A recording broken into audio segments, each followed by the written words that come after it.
5:13. సహోదరులారా, మీరు స్వతంత్రులుగా ఉండుటకు పిలువబడితిరి. అయితే ఒక మాట, ఆ స్వాతంత్రమును శరీర క్రియలకు హేతువు చేసుకొనక ప్రేమ కలిగిన వారై ఒకనికొకడు దాసులయ్యుండుడి. ఇప్పుడు పాపము మన మీద నేరం మోపుతుందా? ఇప్పుడు మోపదు. ఎందుకు పాపం మన మీద నేరం మోపదు? పాపానికి ఆధారమైన ధర్మశాస్త్ర విషయమై మనం ఏమై ఉన్నాము? చనిపోయిన వారం. ఎంతమంది తెలిసింది? యా. కాబట్టి ధర్మశాస్త్రం లేదు కాబట్టి నీ మీద రూల్ అప్లై అవ్వదు. అంటే నీకు దేవుడు స్వేచ్ఛనిచ్చేశాడు. నీ అభిషేకం మీద మచ్చపడడానికి వీల్లేదు కాబట్టి ఆ మచ్చకు కారణమైన ధర్మశాస్త్రాన్నే ఆయన నువ్వు ధర్మశాస్త్రానికి చచ్చిన వాడిగా చేసేసాడు. He made you did to the లా. నీకు స్వేచ్ఛ. అలాగే నీ స్వేచ్ఛలో రెచ్చిపోయి ఇష్టం వచ్చినట్టు చేస్తావా? మీరు స్వతంత్రులుగా ఉండటకు పిలువబడితే. అయితే ఒక మాట, స్వతంత్రము శరీర క్రియలకు హేతువు చేసుకున్నాక స్వతంత్రం ఇచ్చేశాడు. పాపము నీ మీద నేరం మోపలేదు. ఎందుకంటే పాపానికి ఆధారమైన చట్టము లేదు. ఇది చేయకూడదు అన్న ధర్మశాస్త్రం విషయమై ఏమై ఉన్నావు? నువ్వు చనిపోయావు. You are dead to the law. ఇది రాసుకోండి, you are dead to the law. గలతీలు 2:19-21 వరకు చదువమ్మ. గలతీలు 2:19-21. నేనైతే దేవుని విషయమై జీవించు నిమిత్తము ధర్మశాస్త్రము వలన ధర్మశాస్త్రము విషయమై చచ్చిన వాడనై నేను క్రీస్తుతో కూడా సిలువ ఆగండి. ఇప్పుడు చనిపోయిన వ్యక్తి మీద తర్వాత రాదు. అలాగే దేవుని విషయమై జీవించు నిమిత్తము ధర్మశాస్త్రము వలన ధర్మశాస్త్ర విషయమై మనం ఏమై ఉన్నామంట? చచ్చిన వారు. పక్కన రూల్స్ నీకు అప్లై అవ్వనండి. రూల్స్ ఫెయిల్ అయినా నీ మీద శిక్ష పడడానికి అప్లై అవ్వదు అని చెప్పండి. ఇంత స్వేచ్ఛ ఉందని తెలుసా? తెలీదు. అందుకే సేఫ్టీ అండ్ సెక్యూరిటీని ఎత్తుక్కుంటున్నారు. ఎడ్యుకేషన్ చదువుకుంటే రేపొద్దున్న ₹2 సంపాదించుకోవచ్చు. సెక్యూరిటీ అనండి. అంటే సెక్యూరిటీకి ఆపోజిట్ ఏంటి? ఇన్సెక్యూరిటీ. నీవు దేవుని దృష్టిలో గొప్పగా చూసుకోవడం ఏంటి? సుపీరియారిటీ. తక్కువగా చూసుకోవడం ఏంటి? ఇన్ఫీరియారిటీ. ఈ రెండు, దీస్ ఆర్ ద కీస్. నీ అభిషేకం పని చేయకుండా ఉన్నాం. అలాగని మనకిచ్చిన స్వేచ్ఛను మనం శరీరకులకు వాడతామా? వాడం. కానీ ఎందుకు చెప్తున్నాడు దేవుడు? నీవు ఆధారపడకుండా ఈయన దగ్గర అభిషేకం రాకుండా ఉంటావేమో అని. ఇప్పుడు చెప్పండి, అభిషేకాన్ని ఎవరైనా ఆపగలరా? ఇది చూద్దాం. ఇప్పుడు సంసోన్ని లాస్ట్కి ఏం చేస్తుంది? ఆపాయిస్తే కట్టేస్తుంది, చెప్పేస్తాడు, గుండు కొరికేస్తుంది, కట్టేస్తారు, లోపల కళ్ళు పీకేస్తారు. వాళ్ళు ఏమనుకున్నారు? మేము అభిషేకాన్ని ఆపేశాం. సంసోన్ కూడా అనుకున్నాడు, దేవుడు తప్పు చేసుకున్నవాడికి చేసుకున్నంత అయిపోయింది నా పని. గానిగాడిస్తున్నాడు ఎద్దులాగా. కానీ ఎక్కడో ఒక రాయేశాడు. పనిచేస్తుందా? పనిచేత అభిషేకం ఆగిపోయిందా? ఆగలేదా? అయ్యా నీ చిత్తమైతే నాకు సహాయం చేయన్నాడు. పనిచేసిందా? పని చేయలేదా? అభిషేకము పనిచేసింది. సంసోను 20 సంవత్సరాలు పరిపాలించాడు. ఈ 20 సంవత్సరాల్లో చంపిన వారి కంటే తన మరణములో ఒక్కడ లేకుండా మొత్తం నాయకులందరినీ చంపేశాడు. ఫిలిష్తీయుల్ని ఎవ్వరు లేరు. అంటే సంసోను పాపము చేయకుండా ఉన్నప్పుడు చేసిన యుద్ధాల కంటే అతను పాపం చేసి పడిపోయినప్పుడు చంపిన మంది ఎక్కువ. అంటే నీ కూడా నీ అభిషేకాన్ని ఆపలేవు. ఇప్పుడు చెప్పండి, నమ్ముతారా? దేవుడిని నమ్ముతారా? నువ్వు అనుకుంటావు దేవుడు ఒకవేళ గెంటేస్తాడేమో. కరెక్టే. 2000 సంవత్సరాల క్రితము పరిశుద్ధత అనే వాక్యం బోధించాలి. ఎందుకంటే ఇది ముందే చెప్తే దీన్ని తప్పు అర్థం చేసుకుంటారేమో అని దేవుడు 2000 సంవత్సరాలు ఈ కృపావాక్యాన్ని చెప్పడం వల్ల ఇప్పుడు దేవుడు కృపావాక్యం ద్వారా సంఘం ఎదిగింది అని తెలుసుకున్నాడు కనుక ఈ వాక్యం చెప్తున్నాడు. దీని ద్వారా నీవు దేవుని మీద బాగా ఆధారపడి నీ అభిషేకం బయటకు వచ్చి త్వరగా రక్షిస్తావు. దీన్ని నువ్వు ఎందుకంటే ధర్మశాస్త్రం చనిపోయావు, అప్లై అవ్వదు. అంటే నువ్వు పడిపోయినా ఏదో జరుగుతుంది అనే ఫీలింగ్ అవసరం లేదు. ఎంతమందికి అర్థమైంది ఈ మాట? అలాగని పాపాన్ని ప్రోత్సహిస్తున్నాడా? నో. చూడండి, ఇక్కడ పౌలు మాట్లాడే మాటలు మనం చూడాలి. ఒకసారి రోమీలకి రండి. రోమీల్లో ఒక మాట అంటాడు, 6వ అధ్యాయంలో 14. మీరు కృపకే కాని ధర్మశాస్త్రములకు లోనైన వారు కారు గనుక పాపము మీ మీద ప్రభుత్వము చేయదు. మీరు కృపకే కానీ ధర్మశాస్త్రం, అంటే ధర్మశాస్త్రం ఒకవేళ నువ్వు ఉల్లంఘించినా నీ మీద నేరం మోపడానికి లేదు. ఎందుకు? కృప కింద. అలాగనే చేస్తావా? చేయవు. ఎందుకంటే అభిషేకంలో ఫ్లో అయిపోతావు. You will flow in the anointing. చూడండి 20వ వచనం చదవమ్మా. 5:20. రోమీలు 5:20.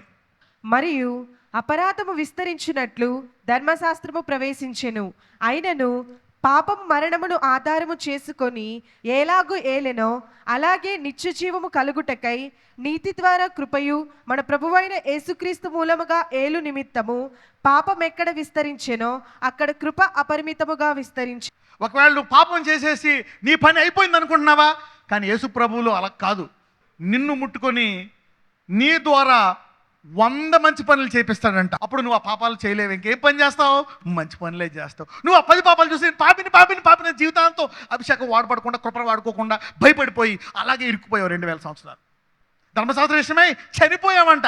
2000 సంవత్సరాల క్రితం ఇచ్చిన బైబిల్ ధర్మశాస్త్ర విషయమై చనిపోయావని తెలియక మన కళ్ళు ఈ మర్మాలను 2000 సంవత్సరాలు చూసాయా? చూడలేదా? చూడలేదు. ఇప్పుడు దేవుడు తెరిచాడు. ఎందుకు? ఎదిగావు. చిన్నపిల్లలు చూడండి, చూస్తారు కానీ ఎవరిని చూస్తున్నారో తెలియదు.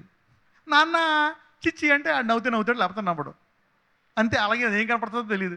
మీరు చూడు, ఎత్తుకోండి, ఇలా చూస్తూ ఉంటాడు. ఇలాగ సంవత్సరం అయితే ఇలా మొత్తం ఒక 3 నెలలు 4 నెలలు అన్నీ చూస్తూ ఉంటాడు అనమాట. మనుషులు గుర్తుపడతాడు. వెరైటీ ఏదైనా జంతువు ఏదైనా వేరే వాళ్ళు వస్తే మళ్ళీ గుర్తుపట్టినప్పుడు ఏంటి, తల్లి తండ్రి కనపడు. వేరే వాళ్ళు వస్తే మళ్ళీ ఆడడం మొదలు పెడతాడు. అందుకే దేవుడు ఇటువంటి చూపించలే. సంఘం ఎదిగిందనా? ఎదగలే. ఇప్పుడు ఎందుకు చూపిస్తున్నాడు? సంఘం ఎదిగి త్వరగా మార్చాలని, నీలో అభిషేకం బయటికి రావాలని. ఇప్పుడు పాపం విస్తరిస్తే కృప విస్తరిస్తుంది. పాపాలు ఎక్కువ చేస్తారు, కానీ అది సీనియర్లకు చెప్పాలి, జూనియర్లకు చెప్పకూడదు, పెద్దోళ్ళకి చెప్పకూడదు. అందుకే అది చెప్పలేదు. చదువమ్మా. పాపం ఎక్కడ విస్తరించనో అక్కడ కృప అపరిమితముగా విస్తరించెను. ఇప్పుడు 6వ అధ్యాయం 1వ వచనం చదువు. అలాగైనా ఏమందుము, కృప విస్తరింపవలనని పాపమందు నిలిచియుందుమా? చూడండి, కృప విస్తృత కాబట్టి పాపం చేసేయాలా అని బుద్ధి పడుతుందంటే ఎందుకు? చిన్నపిల్లలు కాబట్టి. కృప విస్తరిస్తే దేవుడి పట్ల ఇంకా పరిశుద్ధంగా ఉంటాననే హృదయం వస్తుంది. ఒకవేళ నువ్వు పడిపోయినా నీ అభిషేకం ఆగకుండా ఉండడం కోసం దేవుడి విషయాలు చెప్పాడు. ఎంతమందికి అర్థమవుతుంది? వాళ్ళ మీద ఎందుకు? వాళ్ళు దయదలుస్తారు, దేవుడు దయదలు. అందుకే దేవుడు ఆధారపట్ల. ఈరోజు ఈ వాక్యం తర్వాత ఒక్కొక్కరికి 1000 మంది సామర్థ్యము కలుగును గాక. You depend on God and God will give you ability. అనేకులకు భయం, కానీ దేవుని రాజ్యంలో భయం. నాకు డబ్బులు ఇవ్వడమో, అందుకే అందరూ ప్రైవేట్ జాబ్ ఎందుకు నాకు తెలీదు. అంటే నీకంటే ఎక్కువ సెక్యూరిటీ. అసలైన గవర్నమెంట్ పరలోక రాజ్యం, అది అన్నటికీ మారదు. ఇది టెంపరీ గవర్నమెంట్. అది ఎక్కువ కృపిస్తుంది, ఇది ఎక్కువ కృపిస్తుందా? అదే ఎక్కువ కృపిస్తుంది. ఈ రోజు నుంచి కొద్ది నెలల్లో మీ అందరి ఆర్థిక పరిస్థితి బహుగా మెరుగుపడును గాక. ఈ రోజు నుంచి అభిషేకము బహుగా వచ్చును గాక. సరే, ఇంతకీ దేవుడు ఎందుకు ఇప్పుడు దేవుడే వాడాడు ఈ తప్పు రూట్ని సంసోన్కి? ఎందుకో చూద్దాం. న్యాయాధిపతులు 14:4.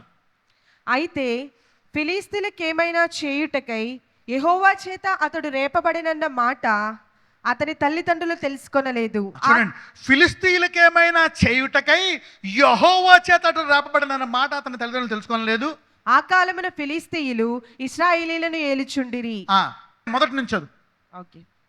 సంసోను తిమ్నాతునకు వెళ్ళి తిమ్నాతులో ఫిలిస్తీయుల కుమార్తెలలో ఒకతను చూచెను. అతడు తిరిగి వచ్చి తిమ్నాతులో ఫిలిస్తీయుల కుమార్తెలలో ఒకతను చూచితిని, మీరు ఆమెను నాకిచ్చి పెండ్లి చేయవలనని తన తల్లిదండ్రులతో అనగా, వారు నీ స్వజనుల కుమార్తెలలోనే గాని నా జనులలోనే గాని స్త్రీ లేదనుకుని సున్నతి పొందని ఫిలిస్తీయులలో నుండి కన్యను తెచ్చుకొనుటకు వెళ్ళుచున్నావా అని అతన్ని అడిగిరి. అందుకు సంసోను, ఆమె నాకు ఇష్టమైనది గనుక ఆమెను నా కొరకు తెప్పించుమని తన తండ్రితో చెప్పెను. అయితే ఫిలిస్తీయులకేమైనా చేయుటకై యెహోవా చేత అతడు రేపబడిన మాట. ఇప్పుడు ఆ ఫిలిస్తీయుల ఆమెను చేసుకోవాలని ఎవరు రేపుతున్నారు సంసోన్ని? ఎవరు? అన్యజనులను చేసుకోవద్దని చెప్పింది ఎవరు? ఇప్పుడు రేపుతుంది ఎవరు? ఎందుకు? వాళ్ళంతట వాళ్ళ చేయక భయంతో పిల్లల్ని పంపించాడు. అందుకే దేవుడు ఏం చేశాడు? నేను న్యాయంగా మీకు వాక్యం చెప్పి విధేయతతో చెప్తే మీరు వెళ్ళరా. అందుకని నేను ఎలాగైనా వీళ్ళకి గొడవ పెట్టాలని గొడవ పెట్టుకుంటాడు. గొడవ తర్వాత సరైన భార్య లేక ఢిల్లీలో చేతిలో పడతాడు. తర్వాత లాస్ట్లో మొత్తం అందరినీ చంపేస్తాడు. అభిషేకాన్ని ఉపయోగించడానికి తప్పు రూట్లో వెళ్ళినా దేవుడు వాడుకున్నాడు. ఎందుకు? కరెక్ట్ రూటు వాడుకునే దమ్ము, ధైర్యము, విశ్వాసము సంసోనికి అతని తల్లిదండ్రులకి లేక. ఎంతమందికి అర్థమైంది? ఇప్పుడు పరిస్థితి అంతే. ఇంత గొప్ప అభిషేకాన్ని పెట్టుకొని ఇంకా దేవుడు ఎవడేమో ఎందుకు రుచి చూడలేదు, ఎవరిని చూడలేదు. ఎందుకు? అద్భుత రీతిగా రావడం కనపట్లే. ఈ రోజు నుంచి ఈ అభిషేకము మీలో ఆరంభమవును కాక. God will have to do this. He is God. దేవుడు అదే చెప్తున్నాడు. మోసేలాగా 70 మంది గాదులు ఉండే 1,00,000 మంది మీద అయ్యి చాలా సులువుగా ఉంటుంది. God can do it. God can do it. అందుకే దేవుడు ఇంతకాలం మీకు చూపించాడు. God made you see this anointing. అభిషేకము అనండి, anointing. You see this the anointing. ఈ రోజు నుంచి దావీదు ఎక్కడ మొదలెట్టాడు? గొర్రెపిల్ల సింహం. ఒకేసారి వెళ్ళొద్దు. ఈ రోజు నుంచి ఈ 3 నెలల్లో ఆరంభమవుతుంది. యెహోవా మందసం ఉంటే ఉపదేశంకి ఎన్ని నెలలు పట్టింది ఆస్వాదించడానికి? ఇప్పుడు ఈ రాంగ్ రూట్ వాడాలా? రైట్ రూట్లోనే మీరు నిజంగా అభిషేకాన్ని వాడుకుంటారా? ఇప్పుడు అభిషేకాన్ని రుచి చూస్తే ఎవరో భయపడరు. అందరికీ దేవుడు సమృద్ధి ఇచ్చేస్తాడు. నువ్వు పలకగానే దేవుడు ఉన్నాను అని దూత వచ్చి కనపడుతుంది నీకు. ఎంతమంది కావాలి ఇటువంటి అద్భుతాలు? Yes, God will have to do it. లేకపోతే భయము, అనుమానం, పోదా, తప్పు చేస్తే క్షమిస్తాడా, క్షమించడా? చూడండి, తప్పుతో ఎవరు వాడారు? దేవుడే. ఎందుకు? అభిషేకం ఉన్న సంసోనికి ఇంత బలం ఉన్నా పంపిస్తున్నారా తల్లిదండ్రులు? పంపించట్లే.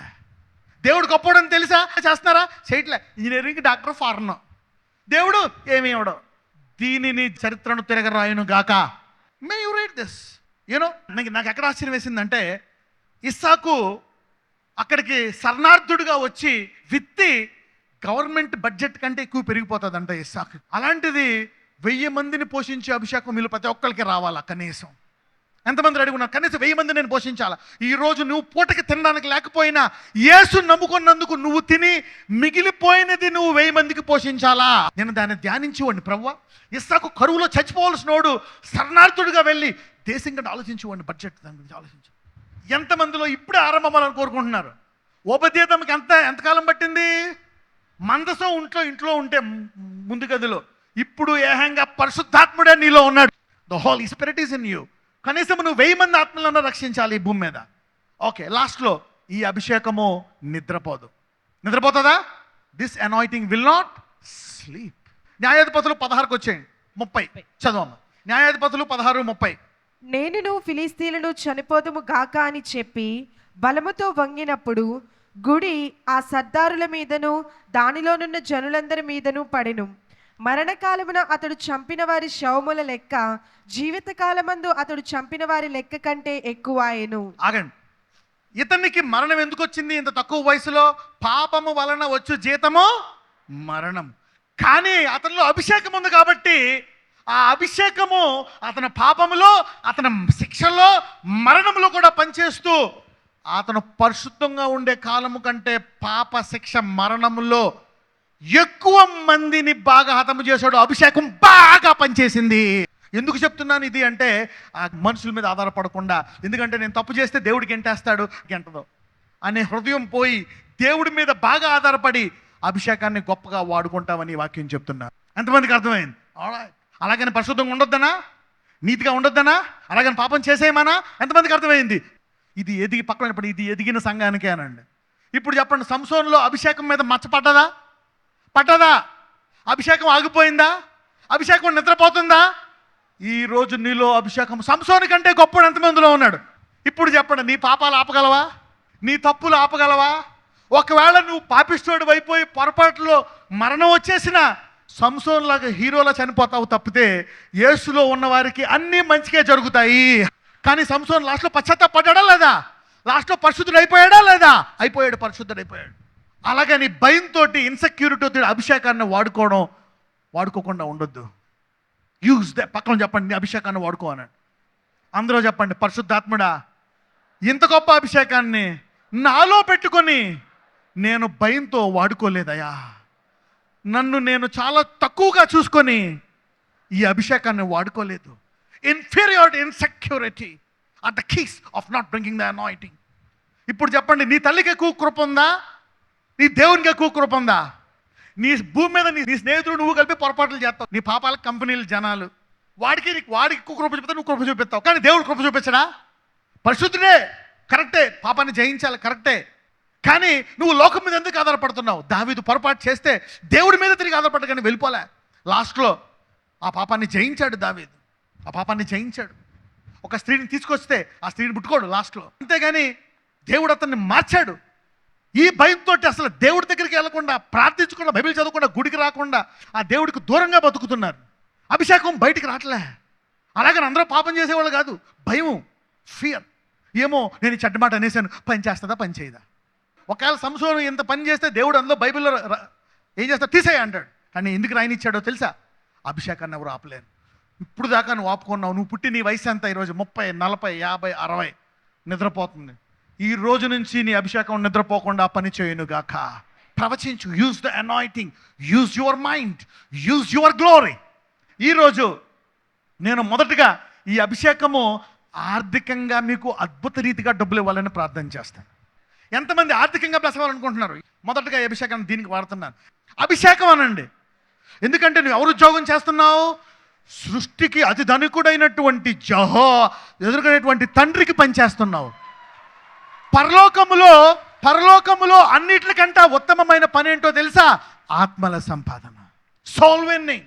ఏ ఆత్మకి నువ్వు యేసు గురించి చెప్పావో దేవుడు నీకు ఇవ్వడానికి బద్ధుడుమై ఉన్నాడు. పరలోకం ఆనందపడుతుంది. నువ్వు రక్షింపబడ్డావా? అన్నిటికంటే ఒక ఆత్మ రక్షింపడదు అనుకోండి, పరలోకం అంతా నాట్యం ఆడుతుంది అంట. అభిషేకము అనండి. Anointing will work. The anointing will work. ఇతరులకు నేను వాక్యం బోధించాలనే అభిషేకం కావాలి ఈరోజు. I'm going to pray for you. నీ స్కూల్లో మీ పనోళ్ళకి, మీ పాలోడికి, వంటోడికి, పక్కన వాళ్ళు ప్రేయర్ చేయాలి. ప్రభువా ఒకసారైనా ఎదురింటి ఆమెకి వాక్యం చెప్పాలి నాయన. నేను ప్రతి ఆత్మకి దేవుడికి ఏమిస్తాడు? పేయు. అందరూ చెప్పండి, నేను బోధించే ప్రతి ఆత్మకి, నేను సాక్ష్యం చెప్పే ప్రతి ఆత్మకి, నేను స్వస్థత ప్రార్థన చేసే ప్రతి ఆత్మకి దేవుడు నాకు ఐశ్వర్యం ఇస్తాడు. నువ్వు ఎవరికైనా ఉద్యోగం చేసి డబ్బులు ఇవ్వకపోతే అన్యాయం ఇస్తావా కాదా? మరి దేవుడికి అన్నిటికంటే ఏది రక్షించడం అంటే ఇష్టం? వెండి ఆయనది, జీతం ఆయనది. ఇస్తాడా ఇవ్వడా? ఆయనకి ఇష్టమైన పని చేస్తే. మరి ఎంతమందికి అభిషేకం కావాలి? ఆత్మను సంపాదించే అభిషేకం. ఇంపార్టేషన్ అంటే తెలుసా? ఇంపార్టేషన్ అంటే ఏంటో తెలుసా? ఇంపార్టేషన్ అంటే ఏలియా అభిషేకం ఎవరికి వచ్చింది? ఎలీషాకు. దాన్ని ఏమంటారంటే ఇంపార్టేషన్. చూడండి, అపోస్తులందరూ కూడా తల మీద చేతులేసి శిష్యుల్ని తయారు చేసేవారు. వాళ్ళ మీద అభిషేకం ఎవరి మీదకి వస్తుంది? చేతులేసేవారు. చూడండి, ఎలీషా అని అంటాడు, నువ్వు జూహును అభిషేకించు, వాళ్ళని అభిషేకించు, వీళ్ళని అభిషేకించు అంటూ ఉంటాడు. అంటే ఇంపార్టేషన్. దావీదు మీద అభిషేకం ఎవరికి వచ్చింది? సొలొమోనుకి వచ్చింది. ఈ ఇంపార్టెంట్ ఏం చేతులేసి. ఈరోజు ఏ దేవుడు తన కృప ద్వారా నాకు ఇచ్చాడో అది మీకు రావాలని ఇప్పుడు అభిషేకం ప్రార్థిస్తున్నా. దీన్ని ఏమంటారు? ఇంపార్టేషన్. ఇంపార్టేషన్ అంటే ఒకరి నుంచి ఇంకొకరికి రావడం. ఓకే, చూడండి, నేను ఎప్పుడు అంటూ ఉంటాను, పౌలు అభిషేకము బట్టలోకి వెళ్ళింది, బట్టలోంచి ఇంకొకరిలోకి వెళ్ళింది. ఎంతమందికి తెలిసింది? ఒక అభిషేకము బట్టలోకి వెళ్ళింది, ఒక మనిషి నుంచి బట్టలోకి వెళ్ళింది, ఆ బట్టలోంచి ఇంకొకరిలోకి వెళ్ళింది. ఈరోజు నా నుంచి మీ అందరిలోకి వస్తుంది. పక్కనతో చెప్పండి, నుంచి మనలోకి వస్తుందని చెప్పండి. It will come from the screen. ఒక బట్ట పౌలు నుంచి బట్టలోకి వెళ్ళింది, బట్ట నుంచి దయ్యాలు పోయాయి, రోగాలు పోయాయి. ఒక బట్టలోకి వెళ్ళింది, ఒక దేవుని స్వరూపంలో చేయబడిన దేహంలోకి వెళ్ళదా? If the impartation can go from a man to a cloth. ఇలా పట్టుకోండి, పక్కన అడగండి, మనం గొప్ప ఇది గొప్ప అని అడగండి. పక్కన చెప్పండి, జవాబు చెప్పండి, మనమే గొప్ప. మరి పౌలు అభిషేకము బట్టలోకి వెళ్ళింది, మనుషుల్లోకి వెళ్ళదా? ఇంతకు ముందు ఏమైందో తెలుసా? పౌలు చేతులేస్తే కానీ పరిశుద్ధాత్మ వారి మీదకి వచ్చేది కాదు పాత నిబంధనలో. తర్వాత రాను ఏమైంది తెలుసా? పౌలు వాక్యం వింటే వారి మీదకి అభిషేకం వచ్చేసిందండి. అది తెలిసేది. అలాగే ఈరోజు స్క్రీన్ శాటిలైట్ ద్వారా ఎవరైతే వింటున్నారో ఈ అభిషేకం ఆర్థికంగా ఆత్మలకి మీలో కలుగునుగాక. అయితే నీవు దేవునితో సమయం గడిపావనుకో, సమయము అనండి, అప్పుడు దేవుడు ఏం చేస్తాడో తెలుసా? నిన్ను సిద్ధపరుస్తాడు. ఎలా సిద్ధపరుస్తాడు? దావీదుని ఎలా సిద్ధపరిచాడు? అందరూ చెప్తారు, దావీదు గొల్యాతుని కొట్టేశాడు చెప్తారు. ఒక్కడ ఇట్లే గొల్యాతుని. ఎందుకు? స్టెప్ బై స్టెప్ అనండి. అభిషేకం ఎలా మొదలవుతుందో మీకు చెప్తున్నాను. ముందు దావీదు పాటలు పాడుకుంటున్నాడు. పాటలు పాడుకుంటే ఏమయ్యింది? తన గొర్రెల్ని చంపడానికి ముందు ఎలుగుబంటి వచ్చింది. అప్పుడు దావీదు మీదకి అభిషేకం వస్తే ఏం చేశాడు? తనకు తెలియకుండా మూవ్ అయిపోయి ఆ ఎలుగుబంటిని తెలియని వాళ్ళు వచ్చేది పాస్టర్ గారు వస్తూ ఉంటారు. నీకు తెలియకుండా వస్తుంది. ఈ రోజు నుంచి అటువంటి అభిషేకము నీ మీదకి వచ్చునుగాక. నీ వ్యాపారములో, ఉద్యోగములో, నీ ఐశ్వర్యములో నీకు అభిషేకం వచ్చునుగాక. ఈ రోజు నుంచి మీలో మిక్కిలి బలహీనుడు భూలోకమును తలకిందులు చేయులుగాక. అందరూ చెప్పండి, అభిషేకము బట్టలోకి వెళ్ళింది, నా దేహంలోకి వెళ్తుంది. ఆల్రైట్, ఓకే, రెండు చేతులు తల మీద పెట్టుకోండి. Impartation for souls.